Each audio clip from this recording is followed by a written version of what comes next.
Back. मैं नाम Tiwari, teacher, trainer and motivational speaker, आप सभी का स्कूल एस्ट्रो की यूट्यूब चैनल पर स्वागत करता हूं। आज के इस वीडियो में हम लोग सीखने वाले हैं पॉलिनोमियल चैप्टर का 7 star question.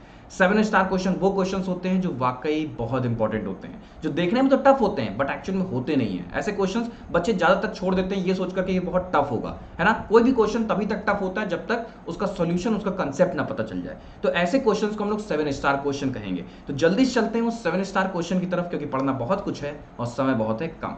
So the question is, if alpha and beta are the roots of the equation, और इक्वेशन कौन सी है 2x square plus 6x plus b is equal to 0। अब ध्यान से देखो बच्चों, ये कौन सी इक्वेशन है, ये क्वाड्रेटिक इक्वेशन है ना। और क्वाड्रेटिक इक्वेशन के कितने रूट्स होते हैं, 2 रूट्स होते हैं। कैसे पता चलता है, उनके ऊपर डिग्री कितनी है ना, उनकी हाईएस्ट पावर कितनी है। तो आपने कहा 2 है, तो इसका मतलब इनके रूट्स भी 2 ही होंगे। तो अल्फा और बीटा यहाँ पर क्वेश्चन में बता रखे हैं कि ये 2 रूट्स हैं इनके। जहां पर जो इक्वेशन दी गई है आपको 2x square plus 6x plus B, यहां पर आपको जो b की वैल्यू है वो आपको डायरेक्टली ना देकर के ये बोला गया है कि वो लेस देन 0 यानी कि नेगेटिव है। ध्यान से, देन आपको निकालना है beta upon alpha plus alpha upon beta is less than. ये कैसा क्वेश्चन है, पूछा गया कि beta upon alpha plus alpha upon beta is less than का मतलब क्या हुआ। इसका मतलब बेटा ये हुआ कि ये किससे छोटा है, ये किससे छोटा होगा। b इज लेस देन 0 यानी कि b की एग्जैक्ट वैल्यू तो है नहीं कि b की वैल्यू ये है, तो आप बताओ किससे छोटा होगा। तो b की वैल्यू कुछ भी हो सकती है, बात समझ में आई। ये b की वैल्यू कुछ भी हो सकती है और इसी b की वैल्यू कुछ भी रखने पर, है ना, 0 से नीचे कुछ भी रखने पर इस beta upon alpha plus alpha upon beta की वैल्यू बदलती रहेगी। तो यही पूछा गया है कि ये किससे, किस वैल्यू से छोटा होगा, बस आपसे यही पूछा गया है। तो इसका मतलब ये हुआ कि आपको इस स्ट्रक्चर की मैक्सिमम वैल्यू बतानी है। मैक्सिमम, जैसे हम आपसे पूछें कि आप किससे छोटे हो अपने घर में, तो आप कहोगे कि मैं अपने भाई से छोटा हूं, आप कहोगे कि मैं अपनी बहन से भी छोटा हूं, है ना। अब आपसे अगर पूछा जाए तो आप मैक्सिमम बताओ, आप हाईएस्ट बताओ कि आप किससे छोटे हो। तो आप बताओगे मैं पापा से छोटा हूं, क्योंकि घर में सबसे बड़े हेड ऑफ द फैमिली तो पापा ही हैं, तो पापा से छोटा। तो इसी तरह से जब हम पूछते हैं कि ये स्ट्रक्चर किससे छोटा है, तो आप इसकी मैक्सिमम वैल्यू बताओगे, है ना। थोड़ा सा क्वेश्चन घुमा के है, यही है ट्रिकी इस क्वेश्चन का, जिसकी वजह से बच्चे इसको 7 स्टार समझते हैं, जिसकी वजह से बच्चे इसको छोड़ देते हैं। अब देखिए क्वेश्चन का सॉल्यूशन क्या है। सबसे पहले स्टार्ट लेते हैं अपने इक्वेशन से, कुछ ना कुछ तो हमें इसी इक्वेशन का करना होगा, राइट। तो यहां पर मिल रहा है 2x square plus 6x plus b is equal to 0। तो यहां पर a की वैल्यू क्या है बच्चों, बताओ। a क्या होता है, जो x स्क्वायर का कोफिशिएंट होता है, तो आपने कहा 2 है। तो जल्दी से बता दो b की वैल्यू क्या है। b क्या होता है, जो x का कोफिशिएंट होता है, तो आपने कहा 6 है। तो c क्या है, c होता है बेटा जो कांस्टेंट होता है, जो थर्ड टर्म होता है, वो यहां पर क्या है, वो b है। बात क्लियर हो गई, कोई डाउट नहीं, कोई कंफ्यूजन नहीं। ध्यान से देखो अब, तो a भी पता है आपको, b भी पता है, c भी पता है। तो जल्दी से बता दो अल्फा प्लस बीटा क्या होगा। अल्फा प्लस बीटा यानी कि सम ऑफ रूट्स क्या होगा। आपकी एनसीईआरटी की बुक में लिखा हुआ है कि जब भी सम ऑफ रूट्स निकालना होता है, यानी अल्फा प्लस बीटा निकालना होता है, तो आपको माइनस बी अपॉन ए करना होता है। कोई कंफ्यूजन नहीं, माइनस बी अपॉन ए, यानी कि माइनस बी यानी कि बी की वैल्यू पता है तो माइनस 6 और ए है 2, यानी कि आंसर इज -3 है। अगर आपसे पूछा जाए अल्फा डॉट बीटा यानी कि प्रोडक्ट ऑफ रूट्स, तो अल्फा डॉट बीटा की वैल्यू हो जाएगी सी अपॉन ए, है ना, c अपॉन ए। और c की वैल्यू हम लोग को क्वेश्चन में दे रखी गई है b है और a की वैल्यू 2 है। तो आपके पास अल्फा प्लस बीटा भी है और अल्फा डॉट बीटा भी है। ये दो आपके शस्त्र हैं जिसको आपने तैयार कर रखे हैं। अब हमारे पास शस्त्र भी तैयार है, हमने क्वेश्चन का मतलब भी समझ लिया है कि आपको इसकी मैक्सिमम वैल्यू निकालनी है। तो जल्दी से चलते हैं फिर। अगर आप सारी चीज़ों से तैयार हो चुके हो तो चलते हैं फिर युद्ध के मैदान में, बाहुबली बन के उतरिएगा। तो आपको निकालना है beta upon alpha plus alpha upon beta की मैक्सिमम वैल्यू। देखो फिर से मैं बता दे रहा हूं, यहां पर आपसे पूछा गया है कि ये किससे छोटा है, तो किससे छोटा से कंफ्यूज मत होइएगा, यहां पर आपको इनकी मैक्सिमम वैल्यू बतानी है बस, है ना। तो जल्दी से निकालते हैं फिर मैक्सिमम वैल्यू इनकी। तो पहले इनको थोड़ा सा सिंप्लीफाई कर लें, है ना। काफी देखने में ये अजीबोगरीब लग रहा है, इनकी वैल्यू हम लोग को निकालने मतलब है भी नहीं हम लोग के पास इस तरह का कुछ भी। तो इनको हम लोग क्या करेंगे, सिंप्लीफाई करेंगे। नीचे अल्फा बीटा दोनों है, तो जल्दी से एलसीएम ले लें, ये हो जाएगा अल्फा डॉट बीटा। अब नीचे अल्फा, इधर अल्फा बीटा डिवाइड करेगा, सिर्फ बीटा बचेगा, बीटा ऊपर जाकर के मल्टीप्लाई हो जाएगा, यानी कि बीटा स्क्वायर। अब यहाँ पर बीटा अल्फा बीटा को डिवाइड करेगा, सिर्फ अल्फा बचेगा, ऊपर जाकर मल्टीप्लाई किया, अल्फा स्क्वायर हो गया। अब देखो ध्यान से समझते चलना, alpha square plus beta square, ये चाहे बोलो कुछ भी, है ना, बीटा स्क्वायर बोलो प्लस अल्फा स्क्वायर, या फिर alpha square plus beta square, एक ही चीज़ है।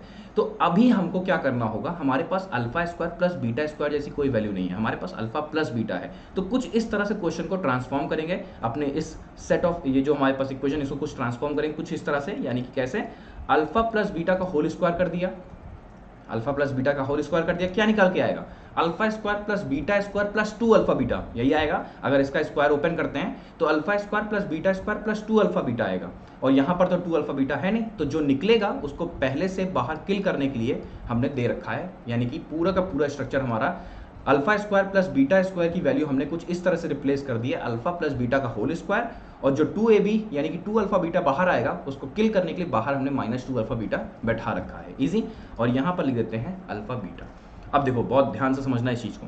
अब यहाँ पर आपके पास अल्फा प्लस बीटा की वैल्यू भी है पीछे वाले पेज में, और अल्फा डॉट बीटा की वैल्यू भी है ना। तो बस पुट करते हैं जल्दी से, यानी कि अल्फा प्लस बीटा की वैल्यू क्या है बच्चों, अल्फा प्लस बीटा की वैल्यू है -3। तो जल्दी से पुट करते हैं, यानी कि ये हो जाएगा -3 का होल स्क्वायर, क्योंकि अल्फा प्लस बीटा का होल स्क्वायर था, minus twice of alpha beta. Alpha beta की वैल्यू क्या है, अल्फा बीटा की वैल्यू है b/2, तो b/2 यहाँ पर पुट कर देते हैं, ये हो जाएगा b/2, 2 से 2 कैंसिल आउट हो गया, whole upon alpha dot beta again है, तो यानी कि b/2। अब इसको सिंप्लीफाई करते हैं, और भी तो -3 का होल स्क्वायर प्लस का 9 आएगा, -b होल अपॉन b/2। अब इस 2 को ऊपर भेज दें तो दोनों से मल्टीप्लाई करेगा, यानी कि 2 9 b/b, यानी कि 2 अंदर गया तो ये हो गया 18 minus twice of b whole upon b।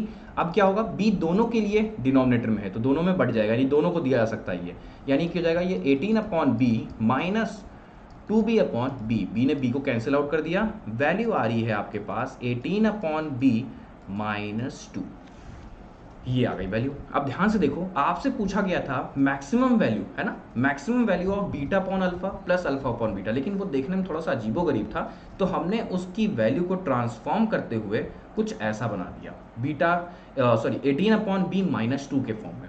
अब ध्यान से देखो, अगर हमने 18/b -2 की मैक्सिमम वैल्यू निकाल दी तो इनडायरेक्टली या फिर डायरेक्टली जो भी कहो, हम निकाल तो इसी की रहे हैं ना, आंसर तो इसी का माना जाएगा, क्योंकि इसी को सॉल्व करते करते तो ये आया है। तो हमें 18/b -2 की मैक्सिमम वैल्यू निकालनी है, जो कि यहाँ पर हमें क्वेश्चन में ऑलरेडी गिवन किया गया था कि जो b है वो लेस देन 0 है। अगले पेज पे चलते हैं, यानी कि हमें निकालना है 18/b -2 की मैक्सिमम वैल्यू, जहाँ पर हमें ये बताया गया है कि जो b है वो लेस देन 0, यानी कि एक नेगेटिव नंबर है। अब ध्यान से देखो, समझना, b की एग्जैक्ट वैल्यू क्या है, क्या आपको मालूम है b की एग्जैक्ट वैल्यू क्या है, नहीं मालूम है आपको, सिर्फ इतना बताया गया कि b एक नेगेटिव है ना, b एक नेगेटिव नंबर है, 0 से लेस है, यानी कि नेगेटिव है। तो b की हम लोग अलग अलग वैल्यू निकालेंगे और ये देखेंगे कि इसकी मैक्सिमम वैल्यू क्या हो रही है ना, कहाँ पर ये जा रहा है अगर हम b की अलग अलग वैल्यू रखते हैं तो। अब ध्यान से देखो, अगर हमने लेट किया b की वैल्यू -1 तो क्या असर आता है इस पूरे के पूरे स्ट्रक्चर में, तो 18/-1 -2, यानी कि -18 -2 दैट इज -20 हो गया, ठीक है। ये तो वैल्यू है नहीं, है ना। देखते हैं अगला क्या हो सकता है, यानी कि लेट और गिराते हैं b की वैल्यू को, तो अगर हम और कम कर दें तो ये हो जाएगा क्या ले लें, -2 ले लेते हैं, चलो। तो 18/-2 और बाहर है -2, यानी कि इसको सॉल्व किया तो हो जाएगा -9 -2 दैट इज -11। बात समझ आई, -11। तो इस तरह से देखो ये वैल्यू घट रही है, b की वैल्यू जैसे से हम माइनस में और नीचे ले जा रहे हैं, -1 -2 -3 लेके जाएंगे, ये -20 -11 पे आ गया। तो इसका मतलब b को हम जितना बड़ा करते जाएंगे इसकी वैल्यू और कम होती चली जाएंगे। तो इसका मतलब है कि अगर हमें एग्जैक्ट वैल्यू b की नहीं पता है तो b को हम क्यों ना नेगेटिव का इन्फिनाइट ले लें, क्योंकि हमें मालूम तो है नहीं। क्वेश्चन में कुछ ऐसा ही तो कहा है कि b लेस देन 0 है, लेस देन 0 तो कुछ भी हो सकता है, फिर माइनस इन्फिनिटी तक जा सकता है। तो चलो लेट कर लेते हैं -इन्फिनिटी, उसके बाद देखते हैं क्या डिफरेंस आता है। तो हमने एक्सट्रीम वैल्यू ले ली b की, यानी कि -इन्फिनाइट, एक्सट्रीम वैल्यू -इन्फिनाइट ले ली, है ना, कि इसके आगे कुछ हो ही नहीं सकता है।